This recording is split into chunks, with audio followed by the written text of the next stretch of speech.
क्योंकि शिक्षा के क्षेत्र से जुड़ा हूँ, तो मैंने सोचा कि ये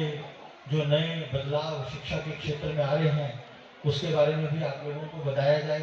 ताकि आगे आने वाले समय में आप इन बदलावों के लिए तैयार रहें। शिक्षा के क्षेत्र से जुड़ा हूँ तो दो चार बातें जो हैं वो मैं आप लोगों को बताना चाहता हूँ, आपके नॉलेज में डालना चाहता हूँ,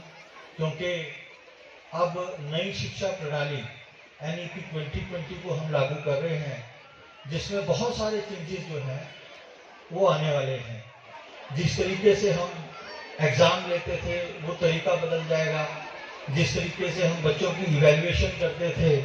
उनका मूल्यांकन करते थे, वो सारे तरीके बदल जाने वाले हैं। आपको बताना चाहूँगा कि अब जो है हम इंटरनेशनल जो हमारा 20वीं सदी में बच्चों को पढ़ाने का तरीका था, उससे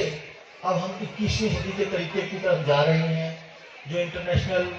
लेवल पे जो तरीके अपनाए जा रहे हैं बच्चों को पढ़ाने के लिए, वो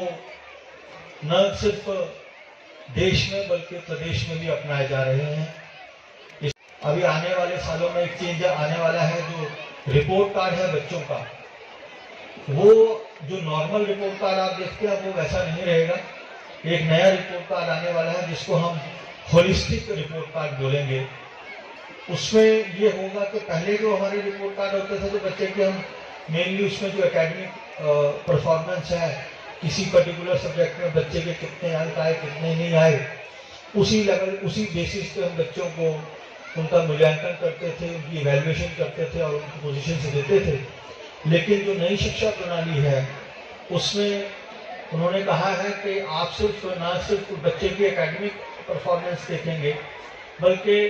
बच्चा और एक्टिविटीज क्या कर रहा है, चाहे वो एनवायरनमेंट से रिलेटेड एक्टिविटी है,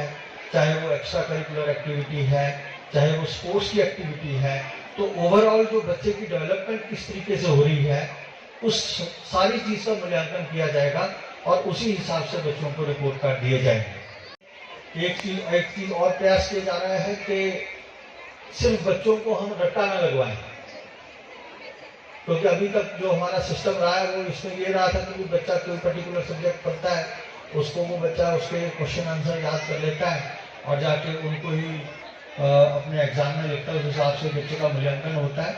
लेकिन जो नई शिक्षा नीति है उसमें प्रोडक्टिविटी बच्चे की बढ़े, बच्चे की लर्निंग अच्छी हो, इस बात पे स्ट्रेस किया गया है। और जो वोकेशनल ट्रेनिंग है, जो जॉब रिलेटेड ट्रेनिंग है, उस पर भी बड़ा स्ट्रेस किया गया, क्योंकि शिक्षा का मतलब केवल बच्चों को एक क्लास से दूसरी क्लास में प्रमोट करना और केवल उनको क्वेश्चन आंसर और किताबें पढ़ाना नहीं है। शिक्षा का मतलब है बच्चे को आगे आने वाली जो उसकी लाइफ है, जो जिंदगी है, उसके लिए तैयार करना। वो हर बात के लिए बच्चा तैयार होना चाहिए, चाहे वो लाइफ में किसी भी प्रकार का चैलेंज हो, उसको फेस करने के लिए हम अपने बच्चों को तैयार करें। उस हिसाब से अब शिक्षा नीति जो है वो बदली जा रही है, भी कर रहे हैं। इसमें आपको बताना चाहूँगा कि पूर्व में जो क्वेश्चन पेपर बोर्ड की क्लासेस के आते थे,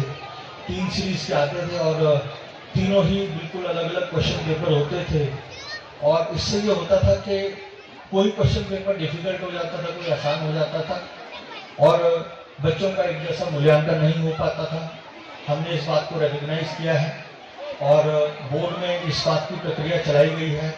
कि हम एक ही क्वेश्चन पेपर बनाएंगे और क्वेश्चंस को उसमें शफल करके उसी के सेट्स बनाएंगे, ताकि सब बच्चों को एक ही जैसा प्रश्न पत्र मिले। जो मूल्यांकन करने का तरीका था उसमें भी हम एक नई चीज अब लाने जा रहे हैं, जिसको स्टेप वाइज मार्किंग स्कीम हम बोलेंगे। क्योंकि कई बार होता है कि कोई प्रश्न है, उसका उत्तर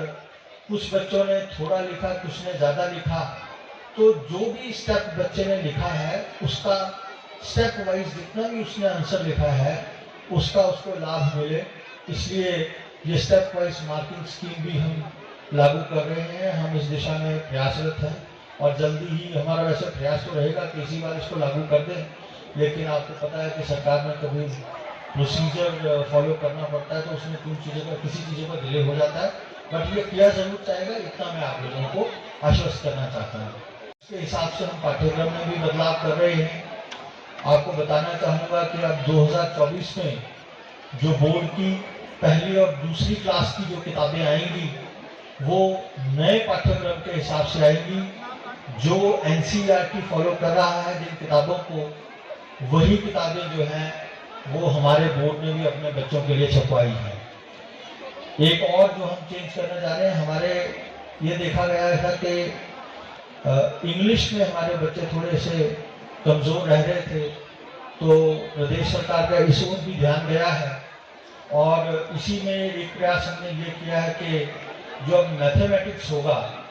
वो चाहे सरकारी स्कूल हो चाहे प्राइवेट स्कूल हो,